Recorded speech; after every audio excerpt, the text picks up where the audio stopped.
ಅವಾಗಿನಿಂದ ನೋಡಿದ್ರೆ ಹಿರಕಲ್ಗಡದ ಜಾತ್ರೆ ಕೊಪ್ಪಳ ಜಾತ್ರೆಯನ್ನು ಮೀರಿಸ್ತೈತೇನೋ ಅನ್ನುವಂಗೆ ನೀವೆಲ್ಲ ಮಾಡಿಕೊಂಡು ಬರ್ತಾ ಇದ್ದಾರೆ. ಶಿವಕುಮಾರ್ ದೇವರು ಭಾಳ ಒಳ್ಳೆ ಮಾತು ಹೇಳಿದರು.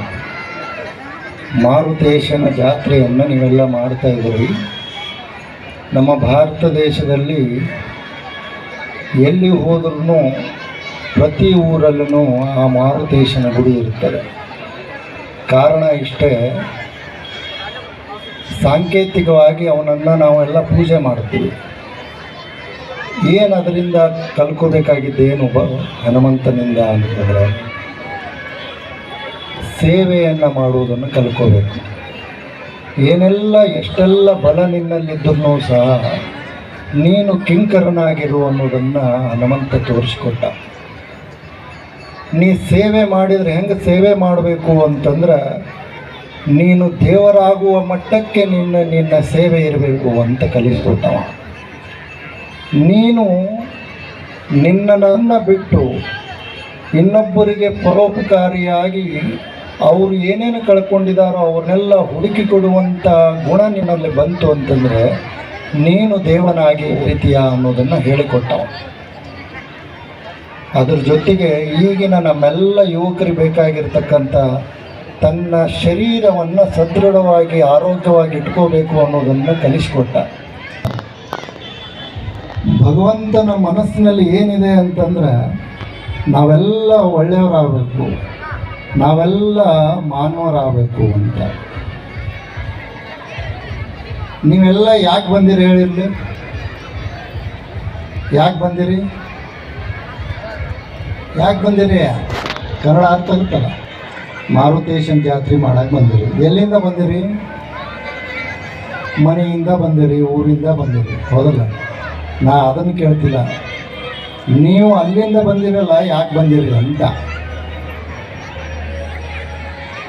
ನೀವೆಲ್ಲೋ ಬೇರೆ ಕಡೆಯಿಂದ ಬಂದಿರಿಲ್ಲ, ಭಗವಂತನಿಂದ ಯಾಕೆ ಬಂದಿರಿ? ಒಂದು ಸ್ವಲ್ಪ ಚಿಂತನೆ ಮಾಡಿರಿ. ನೀವು ಈ ಭೂಮಿಗೆ ನಾವೆಲ್ಲ ಬಂದಿದ್ದೀವಿ, ಯಾಕೆ ಬಂದಿದ್ದೀವಿ? ಏನಲ್ರಿ ಆರಾಮ್ ಜಾತ್ರೆ ಮಾಡೋದದ ಹೋಗೋದದ ಅಂತ, ಹೌದಲ್ಲ? ನಮ್ಮೆಲ್ಲರ ಜೀವನವೂ ಒಂದು ಜಾತ್ರೆನೇ. ಆ ಜಾತ್ರೆಯನ್ನು ಹೆಂಗೆ ಮಾಡಿ ಹೋಗ್ಬೇಕು ಅಂತಂದ್ರೆ ಬಹಳ ಖುಷಿಯಿಂದ ಈ ಜೀವನವನ್ನು ಸವಿಸಿ ಹೋಗ್ಬೇಕಂತ. ದುಃಖದಿಂದ ಕಷ್ಟದಿಂದ ಈ ಜೀವನವನ್ನು ಸಾಗಿಸಬಾರ್ದು. ನಾವೆಲ್ಲ ಭಗವಂತ ನಮಗೆಲ್ಲ ಒಂದು ಮಾನವ ಜನ್ಮವನ್ನು ಕೊಟ್ಟಿದ್ದಾನೆ ಅಂತಂದರೆ ಅದನ್ನು ಸದುಪಯೋಗ ಪಡಿಸ್ಕೊಳ್ಬೇಕು. ಅದು ಸದುಪಯೋಗ ಪಡಿಸ್ಕೊಳ್ಬೇಕು ಅಂದರೆ ನಾವು ಮೊದಲು ಏನಾಗಬೇಕು? ಮಾನವರಾಗಬೇಕು. ಸಿದ್ದಯ್ಯ ಪುರಾಣಿಕರು ನಮ್ಮ ಇಲ್ಲಿಯವರೇ, ಅವ್ರು ಸಿದ್ದಯ್ಯ ಪುರಾಣಿಕರು ಒಂದು ಕವನವನ್ನು ಬರೀತಾರೆ.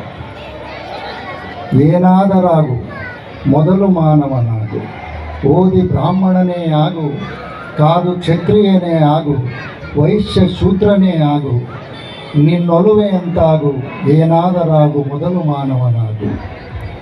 ರಾಜಕಾರಣಿಯೇ ಆಗು, ವ್ಯಾಪಾರಿಯೇ ಆಗು, ರೈತನೇ ಆಗು, ನೀ ಬಯಸಿದಂತಾಗು, ಮೊದಲು ನೀ ಏನಾದರೂ ಆಗು, ಮೊದಲು ಮಾನವನಾಗು ಅಂತಾರೆ.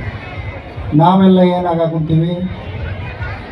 ನಾವು MLA ಆಗಾಕೊಂತೀವಿ, ಅಧ್ಯಕ್ಷರಾಗಾಕೊಂತೀವಿ, ಮೆಂಬರ್ ಆಗಾಕೊಂತೀವಿ, ವ್ಯಾಪಾರಿ ಆಗಾಕೊಂತೀವಿ, ಹೌದಲ್ಲ? ಆ ಧರ್ಮದವ್ರು ಆಗಾಕೊಂತೀವಿ, ಈ ಧರ್ಮದವ್ರು ಆಗಾಕೊಂತೀವಿ. ನಾವು ಏನು ಆಗೋದು ಮರ್ತೀವಿ ಅಂತಂದ್ರೆ ಮಾನವರಾಗೋದನ್ನು ಮರ್ತಿದ್ದೀವಿ. ಮಾನವರಾಗೋದು ಅಂತಂದ್ರೆ ಏನು ಅಂತಂದರೆ ಯಾರು ಜಗತ್ತಿನಲ್ಲಿರ್ತಕ್ಕಂಥ ಎಲ್ಲ ಜೀವಿಗಳನ್ನು ಪ್ರೀತಿಯನ್ನು ಮುಂದ ಕಾಣ್ತಾನೆ, ಯಾವನು ಪ್ರೀತಿಯನ್ನು ತನ್ನ ಎದೆಯಲ್ಲಿ ಇಟ್ಕೊಂಡಿರ್ತಾನೆ ಅವನು ಮಾನವ ಅನ್ನಿಸ್ಕೊಳ್ತಾನೆ. ನಾವೆಲ್ಲ ಜೀವಿಗಳಾಗಿದ್ದೀವಿ, ಮಾನವರಾಗಿಲ್ಲ. ನಾವು ಯಾವಾಗ ಮಾನವರಾಗ್ತೀವಿ ಅಂತಂದರೆ ಈ ಜಗತ್ತನ್ನು ಪ್ರೀತಿಸುವಂಥ ಕಣ್ಣು, ಈ ಜಗತ್ತನ್ನು ಅಪ್ಪಿಕೊಳ್ಳುವಂಥ ಮನ ನಮ್ಮಲ್ಲಿ ಯಾವಾಗ ಬರ್ತದೋ ಅವಾಗ ನಾವೆಲ್ಲ ಮಾನವರಾಗ್ತೀವಿ. ಅಂಥ ಮಾನವ ಗುಣವನ್ನು ನೀವೆಲ್ಲ ಪಡ್ಕೋಬೇಕು ಅಂತ ತಿಳ್ಕೊಂಡು ಮಾರುತೇಶ್ವರ ಸಂಸ್ಥೆಯವರು ಇವತ್ತು ಅಜ್ಜವ್ರು ಕರೆಸಿ ನಿಮಗೆಲ್ಲ ಮಾತುಗಳನ್ನು ಹೇಳ್ಸಾಕಂತಾರೆ. ಜೀವನದಲ್ಲಿ ಎಲ್ಲರಿಗೂ ಕಷ್ಟಗಳು ಬರ್ತವೆ. ನೀವೆಲ್ಲರೂ ಬಂದು ಹನುಮಂತಗೆ ಅಡ್ಡ ಬಿದ್ದು ಹಂಗಾಗಲಿ ಹಿಂಗಾಗಲಿ ಎಲ್ಲ ಕೇಳ್ಕೊಂತೀರಿ. ಕೊಪ್ಪಳಜ್ಜರು ಭಾಳ ಚಂದ ಕತೆ ಹೇಳ್ತಾರೆ, ಹೌದಲ್ಲ? ನೀವೆಲ್ಲ ಬಂದು ಕೇಳ್ಕೊಂಡ್ರಂತ ನಾಗಪ್ಪ ಕೇಳಿದ್ನಂತ, ನನಗೆ ವರ್ಷಕ್ಕೊಮ್ಮೆ ಹಾಲು ಹಿಡಿತಾರ, ನಿನಗೆ ಮಾತ್ರ ದಿನ ಬಂದು ಕೇಳ್ತಾರಲ್ಲ ಹೆಂಗಿದು ಅಂತಂದಂತೆ. ಮತ್ತು ನೀನು ಅವ್ರಿಗೆ ಹೊರ ಕೊಡಲ್ಲನು ಅಂತ ಕೇಳಿದ್ನಂತೆ. ಅದಕ್ಕೆ ಹನುಮಂತ ಅಂದಂತ, ಅವ್ರಿಗೆ ಕೇಳಿ ಕೇಳಿ ಸಾಕಾಗೇನ ಮಕ್ಕ ತಿರ್ಸ್ಕೊಂಡು ನಿಂತಿದ್ದ ನಾನು ಅನ್ನಂತ. ಅದಕ್ಕೆ ನಿಮ್ಮದು ಬೇಸರಿಗೈತೆ ಅವಂಗ. ನೀವೆಲ್ಲ ಜೀವನವನ್ನು ಬಹಳ ಜಟಿಲವಾಗಿ ಮಾಡ್ಕೊಂಡಿದ್ದೀರಿ. ಜೀವನ ಅಷ್ಟು ಜಟಿಲ ಇರಲ್ಲ. ಎಷ್ಟನ್ನು ನೀವು ಬದುಕ್ತಿರೋ ಅದನ್ನು ಬಹಳ ಸರಳವಾಗಿ ಬದುಕುವುದನ್ನು ನೀವೆಲ್ಲ ಕಲಿಬೇಕು. ನೀವೆಲ್ಲ ಏನು ಮಾಡ್ತಾ ಇದ್ದೀರಿ, ಮುಂದಿನ ಭವಿಷ್ಯವನ್ನು ತಲೆಯಲ್ಲಿ ಇಟ್ಟುಕೊಂಡು ಬದುಕ್ತೀರಿ. ಈಗಿನ ಸಂತೋಷವನ್ನು ಮರೆತು ಬಿಡ್ತಿರ್ತೀರಿ. ಅದಕ್ಕೆ ಒಂದು ಕಡೆ ಹಿಂದಿ ಕವಿಕಾರ ಹೇಳ್ತಾನೆ, ಸೂರ್ಯ ಹೋದ ಅಂತಂದು ನೀವು ವಿಚಾರ ಮಾಡ್ಕೊಂತ ಕುಂತ್ರಿ ಅಂದ್ರೆ, ಚಿಂತೆ ಮಾಡ್ಕೊಂತ ಕುಂತ್ರಿ ಅಂತಂದ್ರೆ, ಈಗ ರಾತ್ರಿಯಲ್ಲಿ ಬಂದಿರತಕ್ಕಂಥ ಚಂದ್ರನನ್ನು, ಈ ರಾತ್ರಿಯಲ್ಲಿ ಮೂಡಿರ್ತಕ್ಕಂಥ ನಕ್ಷತ್ರಗಳನ್ನು ನೋಡುವಂಥ ಭಾಗ್ಯವನ್ನು ನೀವು ಕಳ್ಕೊತೀರಿ ಅಂತ ಹೇಳ್ತಾನೆ. ಅದಕ್ಕೆ ಜೀವನದಲ್ಲಿ ಬಂದಿವೆ ಅಂತ ಬಂದಮೇಲೆ, ಈ ಭೂಮಿಗೆ ನಾವು ಬಂದಿವೆ ಅಂದಮೇಲೆ ಎಲ್ಲರನ್ನ ಪ್ರೀತಿಸುವಂಥ ಗುಣವನ್ನು ಕಲಿಯುವುದರ ಜೊತೆಗೆ ವರ್ತಮಾನದಲ್ಲಿ ಬದುಕುವುದನ್ನು ನೀವೆಲ್ಲ ಕಲಿತ್ರೆ ನೀವು ಬದುಕಿದ್ದಕ್ಕೂ ಸಾರ್ಥಕತೆ ಆಗ್ತದೆ. ಭಗವಂತ ನಮ್ಮನ್ನು ಮಾನವರಾಗಿ ಹುಟ್ಟಿಸಿದ್ದಕ್ಕೂ ಸಾರ್ಥಕತೆ ಆಗ್ತದೆ.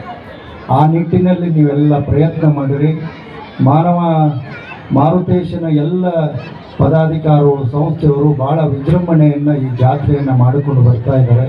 ಈ ಜಾತ್ರೆ ಇನ್ನೂ ವಿಜೃಂಭಣೆಯಿಂದ ಈ ಭಾಗದಲ್ಲೇ ಕೊಪ್ಪಳ ಜಾತ್ರೆಯನ್ನು ಮೀರಿಸುವಂತೆ ಈ ಜಾತ್ರೆ ಆಗಲಿ ಅನ್ನೋ ಮಾತುಗಳನ್ನು ಹೇಳ್ತಾ ಎಲ್ಲರಿಗೂ ಒಳಿತಾಗಲಿ.